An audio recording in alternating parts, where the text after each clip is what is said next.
You're talking breakfast. I'm sure your perception is different because we're talking about you. But, for 15 years anyway, there was not a single story about you that didn't dismiss you as a dangerous crackpot for questioning why autism is much more common than it once was. Much more. Exponentially more common. And you've written a lot about this, and you were attacked. I don't see those attacks very much anymore. Well, they're still in the mainstream media. That's still part of the litany of my crimes. But anybody who uses their head, and that's one of the reasons they won't let me speak on the media.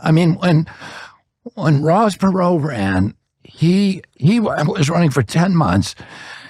He was on mainstream media 34 times interviews. And you remember him. It seemed like he was on Larry King every week. Of course. And I got, in 16 months, I had 2 live interviews on all of those networks: ABC, NBC, CBS, CNN, MSNBC, 2. They're just basically mouthpieces now for the DNC. And there was this obligatory litany of defamations and pejoratives that were used to describe me anytime my name was mentioned, that I was not a crackpot. As like a supervillain. So, and I'm not complaining, because that's just, I knew what I was getting into. But anyway, the idea that, I had these meetings with President Trump, and they were partly because of you. You were the one who, Callie Means called me about, I'd say 3 hours after President Trump was shot. Callie Means called, although it doesn't seem possible, because, but I think it was only 3 hours after his shooting. And it was Saturday night. Yeah, Saturday night. And Callie Means said to me, he told me, Callie had been advising me for a long time and my campaign. He told me that night, I've also been, I've been advising President Trump, which delighted me, because I thought, oh my gosh, there's another candidate beside me that is listening to the truth. And he said that there was interest in the Trump campaign by the president of including me. And then he talked about vice president, which I wasn't interested in. But he said, would you be interested in talking with with President Trump? And I said, I don't think so. And part of this was, I just thought it was a non-starter with Cheryl. And I called Cheryl up, and she said to me, you should hear them out.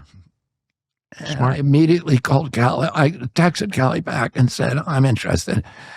And then I got a text from you. And you and I have each other's cell phones. And you had an unknown cell phone number, which you had linked me into, which was President Trump's number. And you said, he's waiting for your call. And so I called him that night. I had a great conversation with him. And then he asked, well, we decided to talk. And I met him the next day. He was at that point at Bedminster, which is his golf course and home in New Jersey. And he'd driven there from Butler, where he had been shot. And then I went to, and so I flew out to Minneapolis the next day. And I had probably a 2-hour meeting with him and Amaryllis, who's my daughter-in-law, who is running my campaign, the smartest person I've ever met, and Cheryl and Susie Wiles.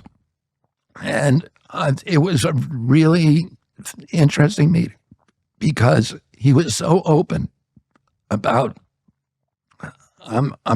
first of all, not liking the neocons. Yeah. And, I never imagined that, because for me, he was the guy who brought John Bolton and Mike Pompeo into office. And, but he was really disillusioned with them, to say the least, And then, he was deeply interested and well-informed as he is on any, as much as he is on any subject, about what's happening to our kids, chronic disease. And then he was absolutely adamant about stopping the censorship and making sure that we had free speech. And so we talked a little then, and didn't really come to any, talked about the possibility of working together after that.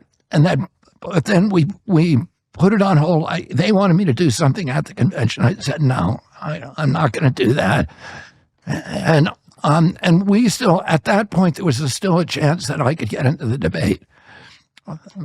That chance was diminishing.